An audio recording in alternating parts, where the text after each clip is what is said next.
한국고용정보원은 공공기관 운영에 관한 법률 적용 대상이죠? 네, 그렇습니다. 네. 공문법 37조를 한번 살펴보도록 하겠습니다. 공문법 37조에는 겸직을 하지 못하도록 되어 있습니다. 제1항에 영리목적 직무에 종사하지 못한다 되어 있고 2항에 하더라도 기관장 허가를 받고 비영리 목적으로 해야 된다라고 되어 있습니다. 그런데 문준용이라는 사람이 미국 웹 디자인 회사에 3개월 동안 인턴 취업을 하게 됩니다. 이 공문법 위반되는 거 아닙니까? 이제 지금 그 문제에 관해서는 고용정보원에서 좀 자체 조사하는 것으로 알고 있습니다. 그런데 이게 저 인턴으로 취업한 것이 영리 목적이냐?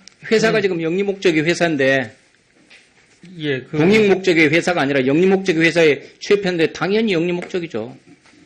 저 위반이잖아요. 예, 그건 좀 살펴봐야지만 인턴으로 한 것으로 제가 알고 있는데 그것이 뭐 예를 들면 그 인턴도 봉급을 받는 경우가 있고 못 받는 경우가 있는데 최소한 기관장의 허가를 받아야 되는데 기관장 허가도 안 받았거든요. 예, 이게 영리 업무가 아니면은 기관장의 허가를 받아야 되는 비영리 업무는 우물우물 하지 기관장 마시고요. 허가를 받아야 되는 것으로 그렇죠. 되겠습니다. 기관장 허가를 받아야 되는데 최소한 업무에는. 기관장 허가는 안 받았어요. 따라서 공문법에 저촉이 되는 것을 지금 여기서 지적을 해놓고요. 예. 그 다음에 또 넘어갈게요. 자, 이 사람이 낸 서류를 보면 중에 필체를 한번 보도록 하겠습니다. 다음 화면요. 그 다음. 예. 2006년 12월 4일에 저 지금 응시원서를 냈다고 하는데 필체를 한번 보십시오. 2006 필체하고 12.4 필체하고 다릅니다. 저게. 그 다음에 4자로 되어 있는데 11자를 지금 옆에서 가피를 해가지고 4자로 만든 흔적이 나옵니다. 보통 4자를 쓸 때는 남서 방향으로 해서 한 획에 한 번에 갖다가 꺾어지게 되어 있습니다. 그런데 저기 지금 꼬리가 나와 있는 걸로 봐서 저게 가필 흔적이 지금 나타나고 있습니다. 2006 서체 자체가 지금 다르고 가필 흔적도 나고 12월에서 2자하고 2006년에 2자하고 달리 보이죠. 저게. 한 사람이 한 줄에서 그냥 그대로 썼는데 다를 수가 없는 것입니다. 그래서 지금 무언가가 저렇게 지금 이상합니다. 그래서 지금 이제 날짜를 조작하고 가필한 게 아니냐라고 되는데 더구나 또 희한한 게 졸업 예정 증명서를 제출하도록 돼 있어 졸업 예정 증명서는 11일 날 제출을 합니다. 그래서 같이 제출했으면 11일 날 제출했을 텐데 저게 나중에 문제가 되니까 저것만 지금 원서 접수 기간이 12월 6일까지입니다. 따라서 6일 안으로 맞추기 위해서 4자로 지금 저렇게 가필해서 조작한 게 아니냐라는 의혹이 짙게 날 수밖에 없습니다. 원서에서 또 다른 문제 하나 좀 살펴보겠습니다. 앞으로 보내주세요. 예, 앞에요. 예. 자, 문준용 씨의 원서에 보면은 메뉴의 직렬 직급 부분에 빠져 있습니다. 당시 일반직하고 영구직하고 두 개를 직렬로 해서 나누고 하는데 이 사람은 일반직 5급으로 지금 채용이 됐는데요.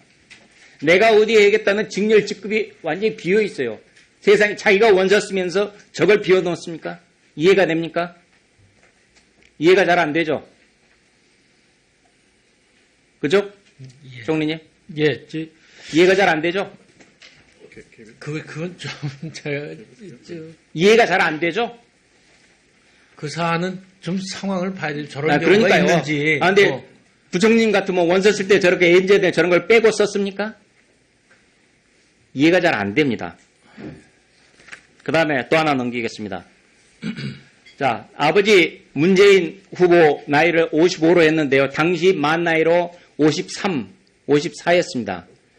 부인하고 1살 차이입니다. 자, 아버지 나이를 정확히 모를 수는 있습니다. 그러나 입사원서라는 중요한 서류를 쓸 때 자연히 부모님한테 몇 년생이셔요 하고 물어보는 게 마땅합니다. 그리고 최소한 몇 년생인지도 모르지만 아버지하고 어머니가 1년 차이다, 1살 차이다 라는 정도는 자식들은 다 압니다. 어머니 나이는 정확하게 적었습니다. 53으로. 그러면 53면 저게 54. 2살 차이네. 이상할 수밖에 없습니다. 그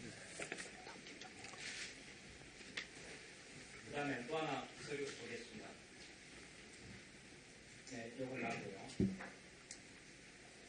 자, 그래가지고 인사기록 카드를 좀 주십시오 라고 하니까 인사기록 카드가 없다고 지금 한국은 얘기를 합니다. 한국고용노조. 그 앞뒤에 2007년 인사도 있고 그러는데 그 다음 앞뒤에 서류는 있습니까? 라고 하니까 다 있습니다. 유독 저 서류만 없습니다. 그래서 도대체 이게 지금 웬일이냐 마이크 끈 상태에서 했어요.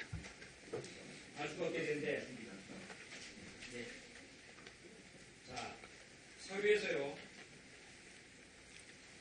2008년도에 부국 공무원 채용을 할 때 합격자가 4,183명이었는데 이 중에 서류 미비로 해서 64명을 탈락시킨 바가 있습니다. 정부기관에서는 당연히 서류 미비는 당연히 탈락이 됩니다. 그런데 최초의 졸업예정 증명서도 없이 문재인 후보 측에서는 1차 학교 통지를 받고 졸업예정 증명서를 할 때 추가로 냈다라고 합니다. 그래서 11일자로 발급이 되는 겁니다.